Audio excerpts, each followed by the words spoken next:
La parole est à Jacques Krabal du groupe 2RDP pour 10 minutes.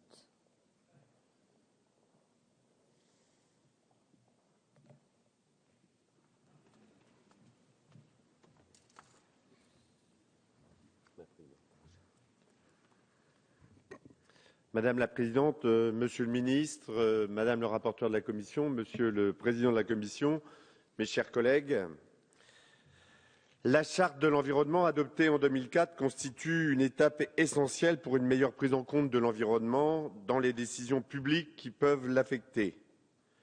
Cette charte avait l'ambition de permettre aux citoyens de s'exprimer sur les projets qui ont une incidence réelle sur leur environnement. Car il serait illusoire de croire que l'on peut protéger la nature, la biodiversité et plus généralement nos cadres de vie sans que ceux qui les côtoient localement, qui les vivent au quotidien, n'aient leur mot à dire. Contrairement à une certaine vision ancienne de l'écologie qui percevait la protection de l'environnement comme une finalité, les députés du groupe 2RDP, nombreux ce soir, considèrent qu'elle est un impératif qui n'a d'autre but que le bien-être de nos concitoyens. Mais alors que le principe de la charte est bon, en proportion bien sûr, Président, sa mise en œuvre depuis 2004 a été trop insatisfaisante. En effet, comment vouloir parler de gouvernance quand dans le même temps, le précédent gouvernement prenait un arrêté le 12 juillet 2011, afin de limiter la participation de certaines ONG au débat. Alors qu'elles sont souvent des lanceurs d'alerte, ne faut-il pas revenir sur cet arrêté? Oui, mise en œuvre de la charte a été trop insatisfaisante. C'est aussi ce que sont venus rappeler plusieurs décisions du Conseil constitutionnel.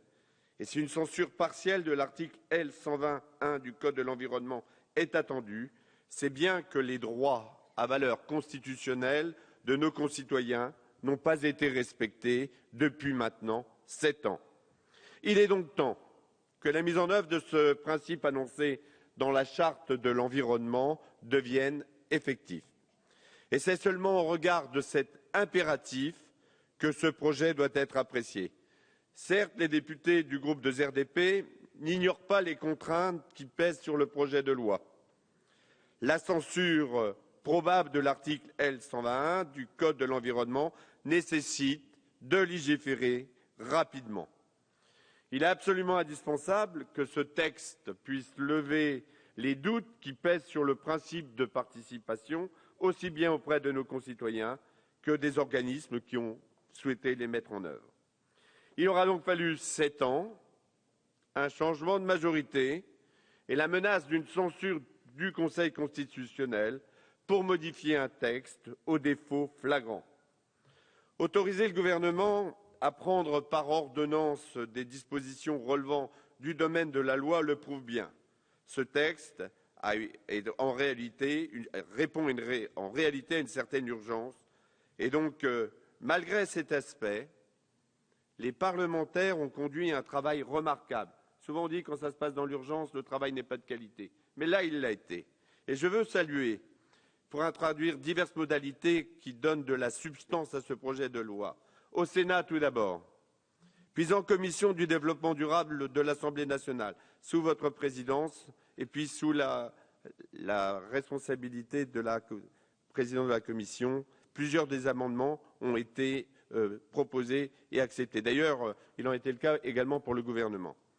À ce titre, je tiens à saluer également le travail de la ministre Delphine Batho, qui a cherché à consolider le projet aujourd'hui examiné. L'affirmation du droit d'accès à l'information environnementale et la communication des différentes études sont autant de nécessités. Malgré les améliorations apportées, cependant, et la ministre le soulignait tout à l'heure, le principal défaut de ce texte demeure dans le manque de réponses concrètes qu'il apporte. Nous devons, oui, elle a raison, et je pense qu'elle apportera des réponses par la suite, et j'y viens. Nous devons garder à l'esprit que nous travaillons à l'élaboration d'un texte de loi qui est destiné à nos concitoyens.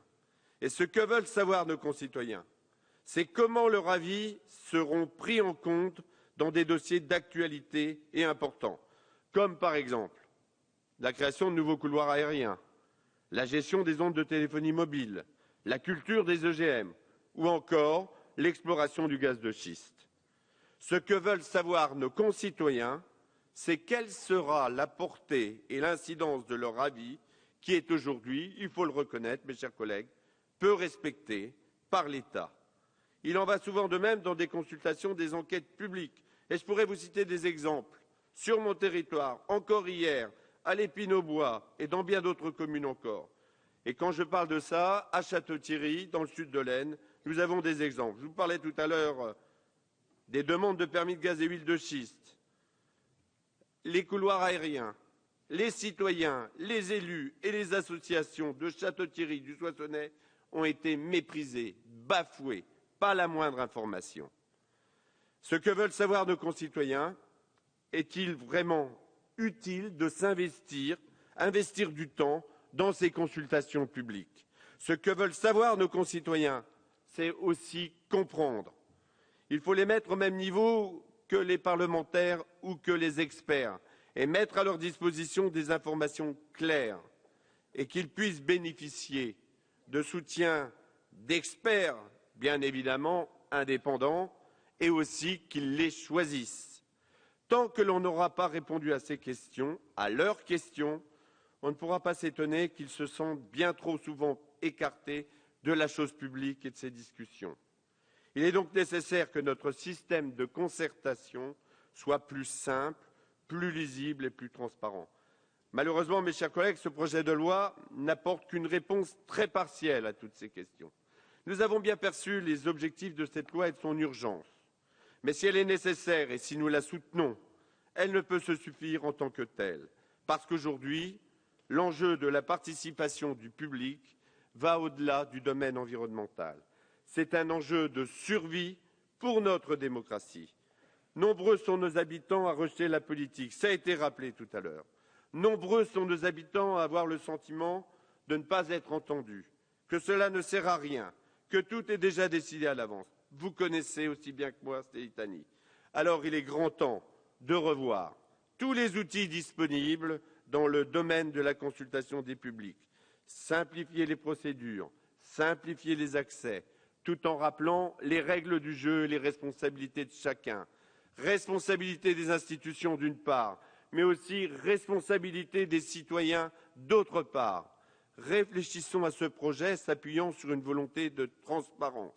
Transparence qui est garante d'une véritable liberté du citoyen, tout en permettant de sanctionner les volontés d'obstruction abusive que nous connaissons ici ou là. Parce que nous savons que la somme des intérêts particuliers ne fait pas l'intérêt général. Donc, soyons à l'offensive pour aboutir à de l'acceptabilité partagée. Ne perdons plus de temps, travaillons à ces perspectives d'une citoyenneté plus active, mais aussi plus responsable. Sans plus tarder, Madame les ministres, vous nous proposez de travailler à ce grand projet pour renforcer la consultation et la participation des citoyens. Eh bien, nous sommes prêts à être à vos côtés sur ce grand chantier. Ainsi, dans l'espoir d'aller encore plus loin, les députés du groupe 2RDP, très nombreux ce soir, je le répète, voteront bien évidemment pour, car, comme le disait Jean de La Fontaine, dans la fable, vous l'attendiez, oui, dans la fable Démocrite et les Abdéritains, c'est le livre 8. Eh bien, aucun n'est prophète chez soi. Ne l'oublions donc pas, oui, plus que jamais, nous avons besoin de l'avis de tout le monde. Merci.